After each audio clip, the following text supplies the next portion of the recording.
Escucha esto con atención. En este momento, mientras tú ves este vídeo, hay portaaviones estadounidenses moviéndose hacia el Golfo Pérsico. Hay milicias en Irak y Siria que están recibiendo órdenes. Los Houthis en Yemen están lanzando misiles. Hezbollah está mirando hacia el sur desde el Líbano. Y en Teherán y Washington, hay gente tomando decisiones que pueden cambiar la historia. Esto no es una película. No es una simulación. Está pasando ahora mismo. Y lo más peligroso de todo esto no es lo que ya ocurrió. Lo más peligroso es lo que puede ocurrir en los próximos días, semanas, meses, si nadie lo detiene. Hoy vamos a hablar de algo que los medios están cubriendo de forma fragmentada, pero que necesitas entender de forma completa. Vamos a hablar del conflicto entre Estados Unidos e Irán, de cómo dejó de ser una confrontación bilateral para convertirse en una guerra regional que tiene múltiples frentes activos al mismo tiempo. Y al final de este vídeo, vas a tener una respuesta clara a la pregunta que todos se están haciendo. ¿Estamos ante una expansión imparable del conflicto, o todavía hay espacio para evitar una guerra abierta en toda la región? Quédate hasta el final, porque la respuesta te va a sorprender. Para entender dónde estamos hoy, tenemos que entender cómo llegamos hasta aquí. La rivalidad entre Estados Unidos e Irán no nació ayer. Tiene décadas de historia. Pero en los últimos años, esa rivalidad escaló a un nivel que muchos analistas no esperaban tan rápido. Todo empezó con una serie de ataques y contraataques. Actos que, por separado, parecían incidentes aislados. Pero que, vistos en conjunto, forman un patrón muy claro. Una escalada constante, paso a paso, que fue empujando a los dos países hacia un punto de no retorno. Irán respondió. Estados Unidos respondió a la respuesta. Irán volvió a responder. Y en cada ciclo, la intensidad fue mayor. ¿Qué hace que este conflicto sea diferente a otros que hemos visto en la historia reciente? Hay una palabra que lo explica todo: praxis. Irán no necesita atacar directamente a Estados Unidos para causarle daño. Tiene una red de aliados, milicias y grupos armados distribuidos por toda la región que pueden actuar en su nombre. Esta red se llama el Eje de la Resistencia, y es una de las construcciones geopolíticas más sofisticadas del siglo XXI. Son como extensiones del poder iraní, pero con identidades propias, agendas locales y una ambigüedad estratégica que les permite actuar con fuerza mientras Teherán mantiene cierta distancia plausible. Eso lo cambia todo. Porque cuando hay un ataque de una milicia en Irak, ¿quién responde? ¿A quién se le atribuye? ¿Es Irán directamente? ¿O es un actor independiente? Esa ambigüedad es una herramienta de guerra en sí misma. Ahora bien, cuando hablamos de un conflicto que tiene múltiples frentes, necesitamos abrir ese mapa y ver exactamente qué está pasando en cada zona. Vamos frente por frente. Irak y Siria son los dos países donde la presencia de milicias proiraníes es más fuerte y más activa. En Irak, grupos como Kataib Hezbollah y Harakat al-Nujaba llevan años operando con una doble identidad. Por un lado, son fuerzas paramilitares integradas en la estructura del Estado iraquí. Por el otro, responden directamente a las directrices de Teherán. Cuando la tensión sube entre Estados Unidos e Irán, estos grupos son los primeros en activarse. Ataques con drones, cohetes contra bases donde hay soldados estadounidenses, presión constante. No es suficiente para desencadenar una guerra abierta, pero sí suficiente para mantener a Estados Unidos en un estado de alerta permanente. En Siria, la situación es parecida pero más compleja. El gobierno de Assad sobrevivió a la guerra civil en gran parte gracias al apoyo militar de Irán y Rusia. Y eso significa que el territorio sirio es ahora un corredor estratégico para Irán. Por ahí pasan armas, hombres, dinero hacia el Líbano y hacia otros actores de la región. Israel ha atacado ese corredor decenas de veces en los últimos años. Pero el corredor sigue funcionando. Si te dijera hace 5 años que un grupo armado en Yemen iba a convertirse en uno de los actores más disruptivos del comercio mundial, probablemente no me habrías creído. Y sin embargo, aquí estamos. Los Houthis, también conocidos como Ansar Allah, controlan gran parte del norte de Yemen, incluyendo la capital Sanaa. Llevan años en guerra contra Arabia Saudita y los Emiratos Árabes Unidos. Reciben apoyo de Irán en forma de misiles, drones y entrenamiento. Y desde que el conflicto entre Israel y Hamas estalló en Gaza, los Houthis tomaron una decisión que sacudió al mundo entero: empezaron a atacar barcos en el Mar Rojo. El Mar Rojo, uno de los corredores marítimos más importantes del planeta. Por ahí pasa una parte enorme del comercio entre Europa y Asia. Y los Houthis lo convirtieron en una zona de peligro. Las consecuencias fueron inmediatas. Las grandes navieras empezaron a redirigir sus rutas alrededor de África, lo que significa semanas más de viaje y millones de dólares en costos adicionales. Los seguros marítimos se dispararon. Algunas cadenas de suministro se interrumpieron. Estados Unidos y el Reino Unido respondieron con ataques directos contra posiciones Houthi en Yemen. Pero los ataques no detuvieron las acciones en el Mar Rojo. Los Houthis siguieron lanzando misiles y drones contra barcos. Lo que esto demuestra es algo muy importante: la capacidad de un actor relativamente pequeño para interrumpir el comercio global, gracias al apoyo tecnológico y logístico de un actor regional como Irán. Al norte de Israel está el Líbano. Y en el Líbano, Hezbollah. Hezbollah no es solo un grupo armado. Es un partido político, una fuerza social, un actor económico y uno de los ejércitos no estatales más poderosos del mundo. Tiene decenas de miles de combatientes entrenados, un arsenal que incluye misiles de precisión, y una capacidad de guerra que ha preocupado a Israel durante años. Desde octubre de 2023, cuando estalló el conflicto en Gaza, Hezbollah intensificó sus ataques en la frontera norte de Israel. No fue una guerra abierta, pero sí un goteo constante de proyectiles, drones y escaramuzas que forzaron a Israel a evacuar comunidades enteras cerca de la frontera. La pregunta que todos se hacen es: ¿cuándo, si es que ocurre, Hezbollah decide entrar de lleno en el conflicto? Esa decisión no la toma solo Hezbollah. La toma en coordinación con Irán. Y depende de muchos factores: el estado del conflicto en Gaza, la posición de Israel, la presión interna en el Líbano, y sobre todo, lo que Teherán considere que sirve mejor a sus intereses estratégicos. Pero lo que es indiscutible es esto: Hezbollah está activado. Está preparado. Y su mera presencia ya cambia el cálculo estratégico de Israel y de Estados Unidos. Y ahora llegamos al lugar que lo conecta todo. El lugar que, si hay una guerra real, se convierte en el epicentro de una crisis global sin precedentes. El Golfo Pérsico. Y más específicamente, el Estrecho de Hormuz. El Estrecho de Hormuz es un canal de apenas 33 kilómetros de ancho en su punto más estrecho. Y por ese canal pasa aproximadamente el 20% del petróleo que consume el mundo entero. No el 20% del petróleo de la región. El 20% del petróleo mundial. Arabia Saudita, Emiratos Árabes Unidos, Kuwait, Qatar, Irak, todos exportan su petróleo a través de ese estrecho. Si ese canal se cierra, aunque sea temporalmente, el impacto económico sería brutal. Los precios del petróleo se dispararían en cuestión de horas. Las economías que dependen del suministro de energía entrarían en pánico.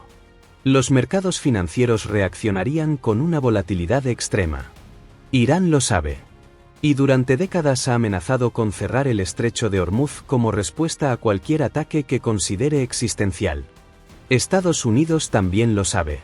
Por eso tiene una de sus flotas navales más importantes en esa zona de forma permanente. El Golfo Pérsico es el tablero donde se juega la partida más importante. Y ahora mismo, ese tablero está más lleno de fichas militares que en muchos años. Hasta aquí hemos descrito el mapa. Pero hay algo mucho más profundo que necesitas entender. Algo que hace que este conflicto sea diferente a casi cualquier guerra que hayamos visto en la historia moderna. Y es esto: estamos ante una guerra de fragmentación deliberada. Permíteme explicarte qué significa eso. En una guerra clásica, tienes dos ejércitos enfrentándose en un frente definido. Hay una batalla, hay un resultado, hay negociaciones. El mundo tiene claro quién está peleando contra quién. Eso no es lo que está pasando aquí. Lo que está pasando aquí es una guerra diseñada para ser ambigua. Para tener múltiples actores, múltiples frentes, múltiples intensidades. Una guerra en la que nadie tiene que declarar formalmente que está en guerra, porque ningún actor está actuando solo, de forma directa y abierta. ¿Por qué es esto más peligroso? Primero, Porque es mucho más difícil de contener. En una guerra bilateral, los dos países pueden negociar directamente. Pueden buscar un alto al fuego, una línea roja, un acuerdo informal. Pero cuando hay 10 actores en el tablero, cada uno con sus propias agendas, sus propias cadenas de mando y sus propias formas de interpretar las señales, la coordinación es casi imposible. Segundo, porque el riesgo de error de cálculo es enorme. En una situación así, un ataque que un lado considera proporcional puede ser interpretado por el otro como una escalada inaceptable. Y una escalada malinterpretada puede desencadenar una respuesta que nadie buscaba, pero que nadie puede evitar. Los historiadores tienen un nombre para esto. Lo llaman el efecto agosto de 1914. En ese verano, ninguna de las grandes potencias europeas quería una guerra mundial. Pero a través de una serie de decisiones que parecían razonables en el momento, todas acabaron atrapadas en un conflicto que duró 4 años y mató a millones de personas. La pregunta es, ¿estamos en un momento similar? Tercero, y esto quizás es lo más importante. En una guerra fragmentada, el control civil sobre las acciones militares se debilita. Los grupos armados actúan con cierta autonomía. Un comandante de milicias en Irak puede tomar una decisión que no estaba en el guión de Teherán. Un piloto en una misión de reconocimiento puede cometer un error. Un barco en el Golfo puede verse en una situación que nadie anticipó. En situaciones de máxima tensión, los accidentes también pueden ser el inicio de una guerra. Ahora bien, este conflicto no solo depende de Irán y Estados Unidos. Hay otros actores cuyas decisiones van a ser determinantes en los próximos meses. Bandera de Israel. Israel es el actor que está más expuesto geográficamente. Tiene Hezbollah al norte, Hamas en Gaza, milicias en Siria, y la amenaza del programa nuclear iraní como telón de fondo permanente. Israel ha dejado claro que no permitirá que Irán desarrolle armas nucleares. Ha llevado a cabo operaciones de sabotaje, ataques de precisión y una campaña de inteligencia continua para frenar ese programa. Pero Israel también sabe que una guerra total con Hezbollah, al mismo tiempo que mantiene la presión en Gaza, sería enormemente costosa. Sus fuerzas tienen límites. Su sociedad tiene límites. Y sus aliados internacionales, empezando por Estados Unidos, también tienen sus propias prioridades. Bandera de Arabia Saudita y los países del Golfo. Los países del Golfo Pérsico están en una posición peculiar. Son los más afectados por la inestabilidad regional, porque su riqueza depende directamente del petróleo que fluye por esas aguas. Pero también han estado buscando, en los últimos años, cierta normalización con Irán. En 2023, Arabia Saudita e Irán restablecieron relaciones diplomáticas, en un acuerdo mediado por China. Eso fue un momento histórico. Pero un conflicto regional ampliado podría dinamitar esa normalización.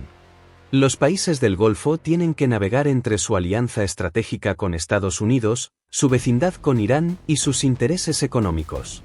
No es una posición cómoda. Bandera de China y bandera de Rusia.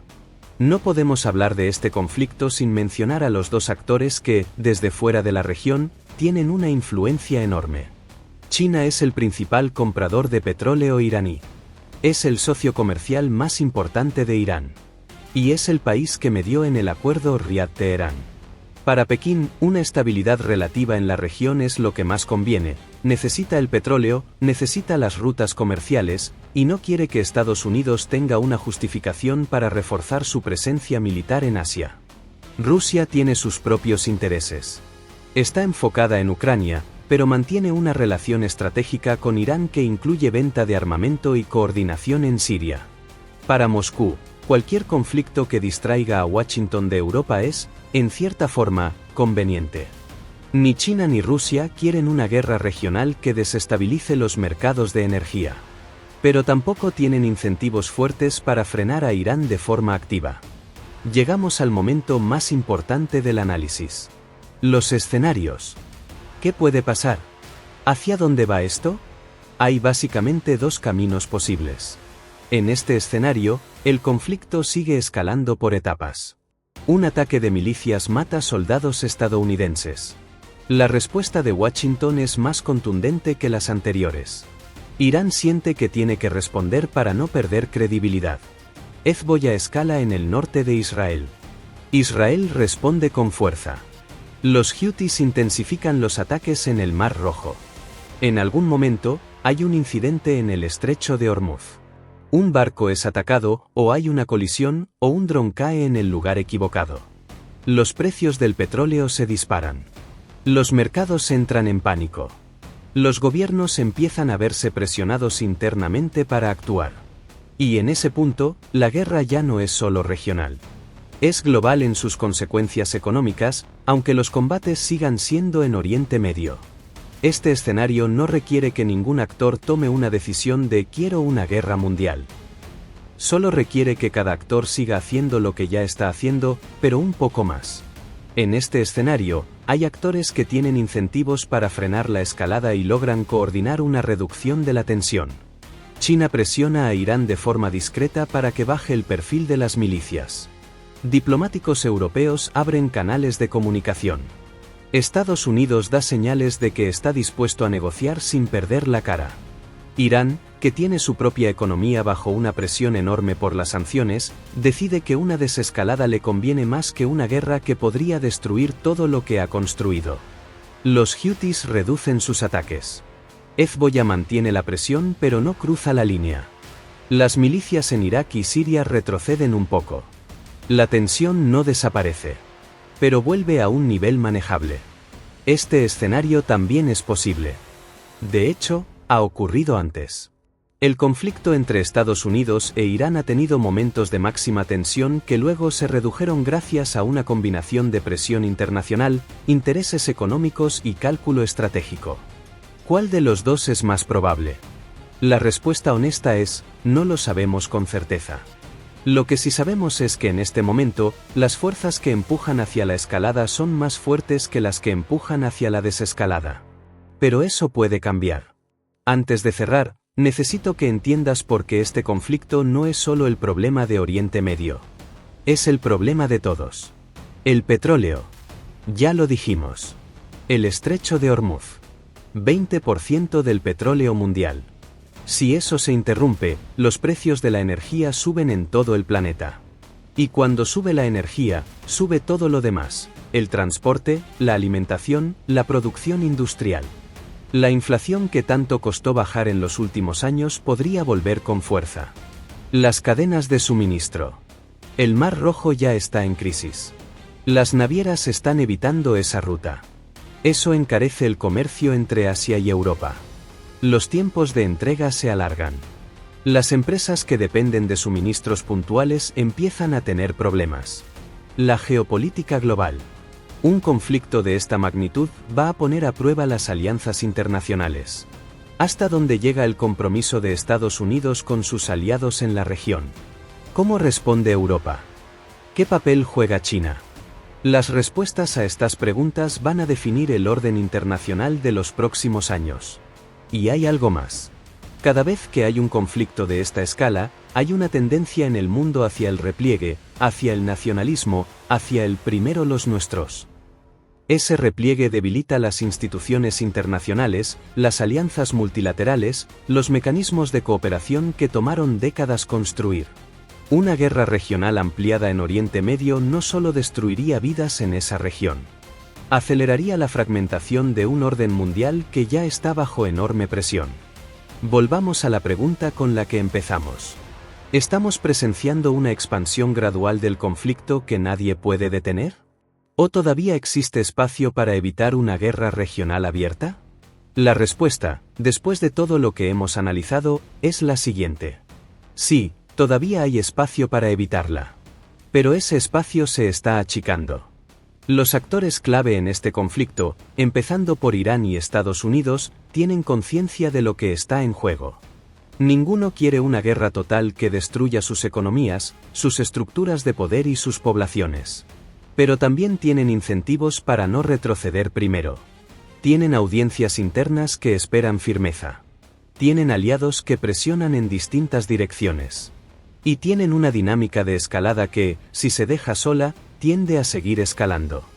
La historia nos enseña que las guerras grandes rara vez empiezan porque alguien las quiere. Empiezan porque nadie tuvo la voluntad o la habilidad de detenerlas a tiempo. Lo que está en juego ahora no es solo la estabilidad de una región. Es la forma en que el mundo entra a la segunda mitad del siglo XXI. Y eso, nos guste o no, nos afecta a todos. Si este análisis te ayudó a entender mejor lo que está pasando en el mundo, dale like a este vídeo. Porque eso le dice al algoritmo que este tipo de contenido vale la pena, y nos ayuda a seguir haciéndolo. Suscríbete al canal si quieres análisis como este cada semana. No noticias del momento. Análisis profundo, con contexto, con historia, con perspectiva. Y déjame en los comentarios tu opinión. ¿Crees que estamos ante una guerra inevitable o hay todavía actores capaces de revertir esta situación? Me interesa mucho leer lo que piensas. Nos vemos en el próximo vídeo.